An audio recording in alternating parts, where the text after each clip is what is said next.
¿Alguna vez se han preguntado qué nos diferencia del resto de animales? ¿Qué es lo que hace que nos involucremos en cosas en las que aparentemente el resto de animales no tienen interés, como la arquitectura, la filosofía o el arte?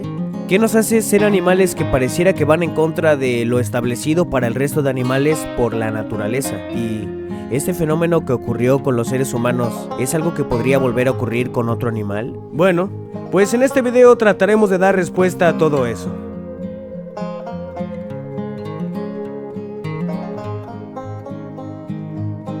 La corriente que considera al ser humano como el centro del universo y como una especie única y especial se llama antropocentrismo, y en los últimos años, tanto la filosofía como la ciencia han ido dejando de lado estas ideas debido a que se consideran ideas sesgadas y limitadas. Pensar que el ser humano tiene alguna suerte de característica mágica o alma, y que eso es lo que nos hace diferentes a los animales carentes de razón. Sin embargo, sí que no se puede negar que los humanos son como mínimo una especie de lo más curiosa. ¿Existe algún otro animal que sea como los seres humanos? Y si no, ¿qué se necesitaría para que se volviese a repetir este fenómeno que ocurrió con los seres humanos? Inteligencia. La principal característica que destacarían las personas de los seres humanos sobre el resto de especies es su inteligencia. En la naturaleza existen muchos animales inteligentes. Los loros grises son animales sumamente inteligentes. Pueden aprender palabras y cómo usarlas en contextos correctos. Vaya, pueden hablar. Aparte de eso, tienen esa vena lúdica. O sea, hace que pueden aprender juegos e incluso llegar a crear sus propios juegos para divertirse, ya sea con animales de su especie o incluso con humanos. Eso es un gran indicador de la inteligencia de un animal. Y lo mismo ocurre con los pulpos, los cuales tienen mucha creatividad para resolver problemas y situaciones en las que se les coloca, y también tienen esa iniciativa de jugar, lo que demuestra que tienen la capacidad de aburrirse y buscar entretenerse más que solo sobrevivir. E incluso los mapaches son animales que también pueden jugar con cosas como pelotas, latas y juegos de escondite y persecución con otros animales. Además de eso, tienen una gran capacidad para aprender rápido, por lo que muchos pueden incluso aprender a abrir puertas o ventanas. Pueden memorizar muy bien e ingeniar maneras de superar desafíos, llegando a engañar e incluso superar en estas jugarretas a humanos. Y aparte de estos, existen otros animales sumamente inteligentes. Sin embargo, no dirías que es el mismo tipo de inteligencia que el ser humano. La palabra inteligencia se queda un poco corta para describir algo tan abstracto. Uso de herramientas.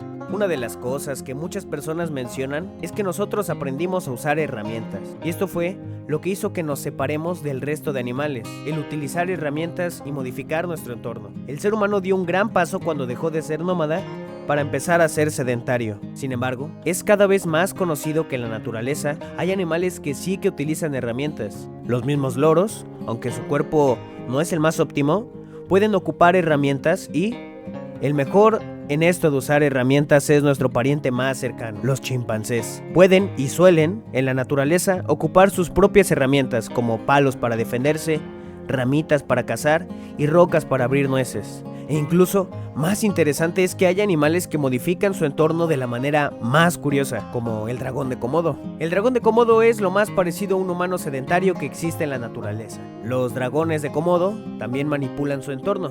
Buscan un buen lugar, un lugar que sientan cómodo, y crean ahí su madriguera, que van a adoptar como si fuera su propia casa. Los dragones de Komodo son capaces de alejarse a explorar y siempre saber cómo regresar a sus casas. Y hablando de explorar, pueden aprender y recordar cosas importantes como ubicaciones frecuentes de fuentes de alimento o patrones de comportamiento de sus presas. Una vez obtienen comida, pueden llevarla a sus casas y racionalizarla para que así no tengan que salir. Pueden ampliar sus casas, haciendo más entradas o más habitaciones para dormir, guardar más comida e incluso reservar habitaciones para tener crías, cada habitación cumpliendo una función en específica. Los dragones de Komodo, aunque suelen ser animales solitarios, se ha visto que pueden trabajar en equipo por un bien mayor, como cazar una presa muy grande. Y cómo no, se ha visto también que utilizan herramientas como ramitas y piedras. Lenguaje.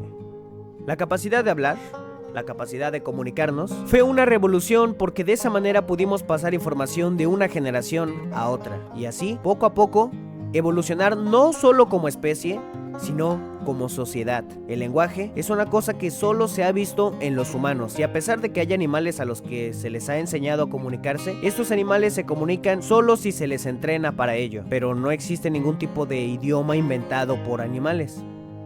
Aunque, bueno, esto en realidad no es del todo así. Aunque no lo crean, en los últimos años se ha demostrado que existen varios animales que han desarrollado su propio tipo de lenguaje.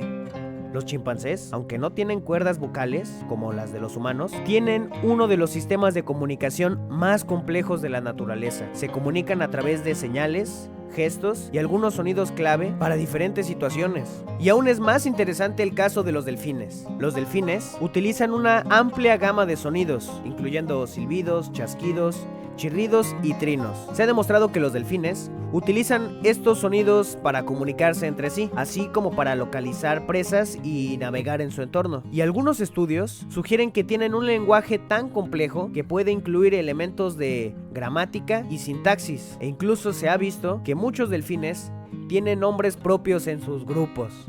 Ok. Creo que si ya llegaste hasta esta parte del video es que te está interesando, así que considera dejar un like. Y si el resto del contenido también te gusta, entonces considera suscribirte. Cada vez se descubre que estos idiomas inventados por animales son más complejos de lo que se pensaba en un primer lugar. La cultura. La cultura es algo que no tienen el resto de animales.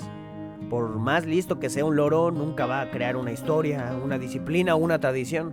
Algo que pueda resistir las generaciones, para que así las generaciones futuras aprendan de las antiguas generaciones. Sin embargo, aunque esta era la idea que se tenía en la antigüedad, ahora se entiende que los chimpancés sí que tienen cultura. La cultura es eso que se transmite de generación en generación. Parte de la cultura incluso es el propio lenguaje. El lenguaje de los chimpancés, aunque al igual que como en los humanos hay cosas universales, muchas expresiones cambian dependiendo de la población específica de los chimpancés, e incluso existen gestos exclusivos de ciertas poblaciones. Y los chimpancés, aún con su limitación de lenguaje, se enseñan entre ellos técnicas de caza, supervivencia y herramientas, todas estas únicas entre sus grupos sociales. Y parece que algunas culturas tienen ciertos valores, como el no perturbar la paz y el no robar, donde si no sigues estos valores te castigan o te echan del grupo, así como rituales que siguen cuando alguien del grupo muere o alguien nuevo nace.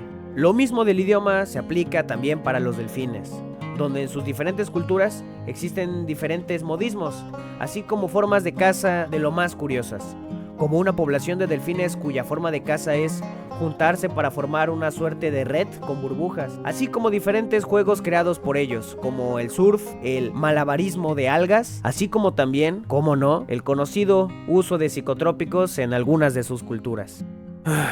Entonces, ¿qué nos diferencia del resto de animales? ¿Por qué, a pesar de haber animales tan parecidos a nosotros, somos nosotros quienes los investigan a ellos y no ellos a nosotros? ¿Alguna vez nosotros seremos reemplazados en el mundo por los delfines o los chimpancés? Bueno, pues lo más probable es que no.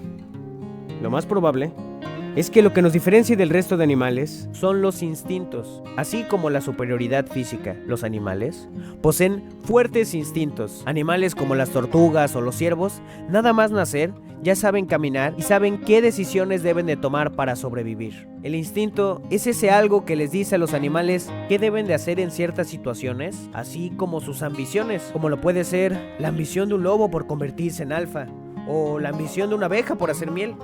Y los animales, como los chimpancés o los delfines, realmente proliferan en sus hábitats. Son animales que pueden tener inventiva. Sin embargo, el mundo de ahora es muy distinto al mundo de hace miles de años, y nuestros antepasados no eran quienes reinaban en el mundo. La competencia nos hizo tener que estar cerca los unos de los otros, y al ser tan débiles, no podríamos ser tan selectivos como los chimpancés o los delfines. Delfines cuya musculatura normal supera la de cualquier ser humano promedio, o los chimpancés cuya fuerza es cerca de 5 veces superior a la de los seres humanos. Por lo que los humanos, al no ser tan fuertes, mientras más grande sea el grupo, mejor. El tener grupos tan grandes nos hizo tener que comunicarnos, lo que nos hizo crear un idioma. Sin embargo, el hecho de no tener estos fuertes instintos, o tan siquiera fuerza física, ocasionó que para resolver nuestros problemas, desarrollamos la razón. El uso de razón es lo que nos dio como resultado cosas como el baile para intimidar al resto de animales, la creación de herramientas extensoras de nuestro cuerpo, como las lanzas, los cuchillos, o cosas mucho más sofisticadas como los arcos, y técnicas de caza, que ocasionó que diéramos caza a animales que nos triplicaban en tamaño. El uso de la razón ocasionó que pudiéramos crear cosas como sistemas de cultivo. El uso de razón nos dio un idioma que no solo sirve para expresar, sino que también para entender ideas complejas, lo que nos hizo intentar dar respuesta a algunas preguntas como ¿por qué estamos aquí? ¿Qué pasa después de la muerte? ¿Qué nos hace diferente al resto de animales? Creando así una aún más rica cultura, y con ramas como la filosofía, que después daría como resultado la ciencia, que terminaría llevándonos a hoy en día. Bueno, fue interesante, ¿verdad? Sí que sí, podemos ver que efectivamente somos especiales. El ser humano es un animal muy especial, tanto por su intelecto como su cultura, pero también, a lo largo de este camino, puedo apostar que también te logré maravillar con algunas de las hazañas de estos animales. Así que quién sabe, tal vez podríamos decir que no estamos solos en este mundo y que compartimos este planeta con muchos animales especiales.